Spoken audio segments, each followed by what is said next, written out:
Mine were different, but I realized I read it wrong because in their technique, they actually boiled their soaked noodles after they were soaked. It was just a way to make them boil longer. That's not what I'm doing here. What I did want to do is do a taste test comparing the difference between boiled spaghetti and soaked spaghetti and see what the difference is. Now, I know there's going to be a difference in the sauce, and I want to give you a few warnings about this method. Now, the soaked noodle weighs less because it's not entirely hydrated yet. It still needs to be cooked, and that's going to happen in our scenario in the sauce. Now, for this sauce particularly, I made it thin on purpose, and you're going to want to use this particular noodle in anything where you need a thicker sauce. And that's because this still has most of its starch. Before we threw this in the pasta, right as I hit the 2-hour timer, I just kind of rinsed it off with a gentle cold spray and just agitated it really gently. That's going to release some of the starch. There's still quite a bit of starch left up inside this noodle, so that's why you're only going to want to use it for sauces where you need to be thicker. Now, I wouldn't traditionally...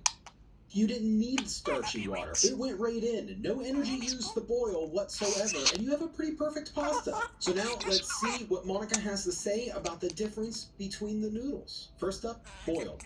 Tastes like spaghetti. Mm-hmm. Yeah, a little al dente. Has a nice bite and snap to it, and the sauce is nice and light, and I really like it. What do you think about the sauce coverage? Oh yeah, I mean it's not really sticking on. I have to like grab the sauce and put it on here.